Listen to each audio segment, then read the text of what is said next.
नमस्कार दोस्तों, आज फिर से एक नई वीडियो लेके आए हैं आप लोगों को डराने के लिए। बिल्कुल आप लोगों को डराने के लिए, क्योंकि जुपिटर का ट्रांजिट होने वाला है। पहले सैटर्न से डराया, अब जुपिटर से डराएंगे। अरे भाई, आप डरोगे नहीं तो धंधा कैसे चलेगा? धंधा तो मंदा हो जाएगा। पहले आपको डराया जाएगा, फिर आपसे पैसे हटे जाएंगे। यही तो है बिजनेस। भाई जुपिटर का ट्रांजिट क्या कह रहे हैं? सैटर्न का इन राशि वालों का फर्स्ट से लेके 12th साइंस सबको पता है। 1 से लेके 12 जो राशियां हैं, किसी न किसी को कोई ना कोई तो दुख तकलीफ परेशानियां चलती रहती हैं। अब जो डर जाते हैं वो आपके पास आएंगे। तो इसके पीछे का लॉजिक क्या है? लॉजिक है आपके अंदर का एक भय, आपके अंदर का डर। आप डरते क्यों हो? अगर जब तक आप डरोगे और लॉजिक को नहीं समझोगे, एस्ट्रोलॉजी को नहीं जान पाओगे, तो हर कोई एस्ट्रोलॉजर आपकी नजरों में सेम एज इट इज ही आपको दिखाई देगा कि ये भी फ्रॉड है, वो भी फ्रॉड है। तो दोस्तों, इसके पीछे का लॉजिक समझिए।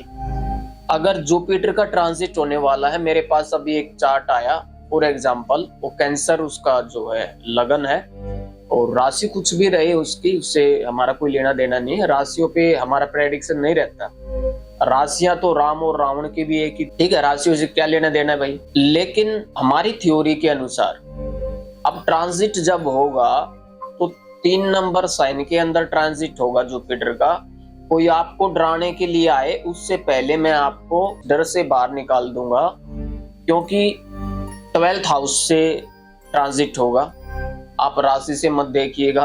राशि में तो कोई ये भी बोलेगा कि आपका जो भी राशि होगी उससे किस हाउस के अंदर ट्रांजिट होगा, ये भी बताएंगे लोग। लेकिन बहुत सारे ऐसे भी जो लगन के ऊपर भी बताएंगे।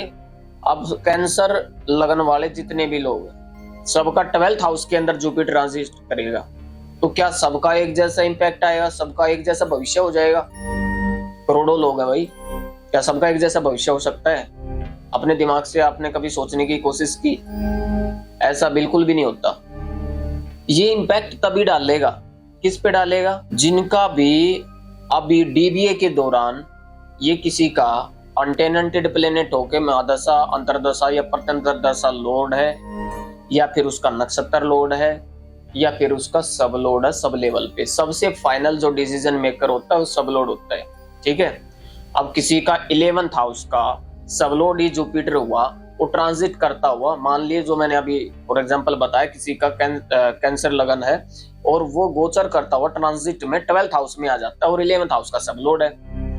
तो किसी ने ये डरा दिया उसको कि भाई आपके जो है ये नुकसान होगा, हेल्थ इश्यू आ जाएंगे, फलाना होगा, ढिगड़ा हो जाएगा। भाई देखिए, मानते हैं इस बात को, 12th हाउस के अकॉर्डिंग लोग बता देते हैं। लेकिन पहली तो बात ये आती है कि भाई जब तक वो प्लेनेट एक्टिवेट नहीं होगा आपकी डीबीए के दौरान, तो आपको किसी को घबराने की जरूरत ही नहीं है। छोड़ दीजिए आपको 12th में है, फर्स्ट में कहाँ है, उसको छोड़ दीजिए। अब फिर बात आती है उन लोगों के लिए जिनका भी डीबीए के दौरान अभी एक्टिव है जुपिटर। उसका सिग्निफिकेटर आप चेक कर लीजिए, वो किस किस हाउस को सिग्निफाई कर रहे हैं। अभी ट्रांजिट के दौरान वो 12th हाउस में आएगा। स्पेशल उन लोगों के लिए मैं उन पे बता रहा हूँ जिनका कैंसर लगन है, ठीक है। आपका कोई भी लगन हो सकता है। फॉर एग्जांपल अब कैंसर की लगा लो, तो पहली तो बात 3rd नंबर जो साइन है वो बारन साइन है। तो कैंसर लगन वालों को सबसे पहले तो मैं ये बताऊंगा कि जुपिटर जब यहाँ से ट्रांजिट करेगा, कोई घबराने वाला कोई मेजर इशू कोई है नहीं।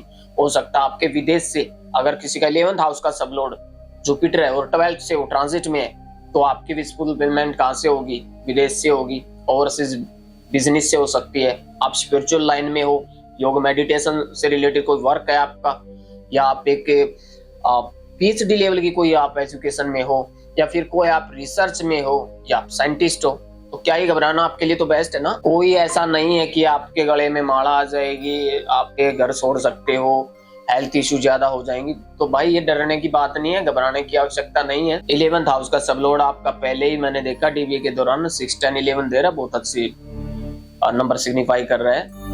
और सेकंड नंबर भी 2, 6, 11 आपको मिला हुआ है। भाई खर्चे थोड़े से बढ़ सकते हैं, खर्चे किसी के भी बढ़ सकते हैं, कभी कम हो सकते हैं, कभी ज्यादा हो सकते हैं, ठीक है।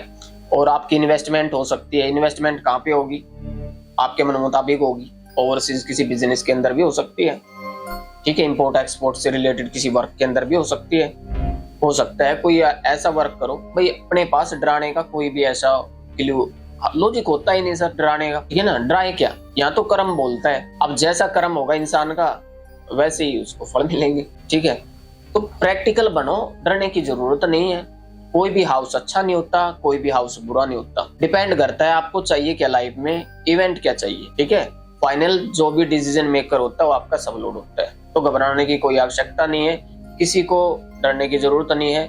पहली तो बात, ये बारन साइन के अंदर ट्रांजिट में आएंगे, तो बारन साइन के अंदर केपी एस्ट्रोलॉजी में बताया गया है कि वो उसके रिजल्ट जो है अच्छे बुरे कोई प्रभाव नहीं मिलते। ठीक है, फिर भी आप 6, 10, 11 अगर आपको मिल रहा है तो आप डोंट वरी, मजे में रहो, खुश रहो, घबराने की कोई आवश्यकता नहीं। धन्यवाद।